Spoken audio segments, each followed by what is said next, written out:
AITA for asking someone to drop me off at home after they waited for me to have surgery. I recently today had a lengthy oral surgery that required me to be partially sedated. The only person who is available to transport me, my oral surgeon, requires someone to be with me during the surgery to take me home, was my dad. I am in my late 20s and do not have a good relationship with my dad at all. But I don't really have friends that I feel comfortable with asking, and my dad is available and retired. So that was really my only choice. He made a big deal out of having to take me and waiting during the surgery, even to the staff at the oral surgeon's office. After I was done, I was very nauseous and loopy. The oral surgeon's office is about 30 minutes from where I live. As we are getting closer to my apartment, my dad makes a detour. I ask him where he is going and he says that he is going to the brewery to have a few beers. I ask him if he can please drop me off at my apartment as I am not feeling good. He begins yelling at me that he had to take time out of his day to be there for my surgery, had to wait a long time, and that he can have a few beers to relax, and that it's rude of me to be ordering him around. I tell him that I feel like I am going to throw up and that my apartment is literally only 5-6 miles from the bar he is going to, and that I would even pay him for gas. He gets pissed off and says that it's not even going to take him that long to have 1-2 beers, and that I stressed him out today and for me to shut up and stop making a huge deal out of it. He then starts asking me why didn't I have the money to call for an Uber, and why don't I have a husband,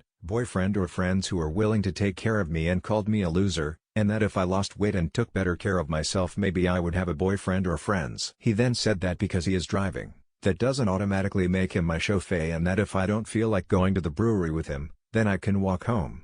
X200B, which is exactly what I did. I walked home. It took me over an hour and I had to stop 3 times to throw up on the side of the road. And then I got several text messages calling me rude for trying to tell him what to do, and that this is the last time he is helping me with anything, and called me a burden. I feel bad for even asking him for help. Was I the asshole?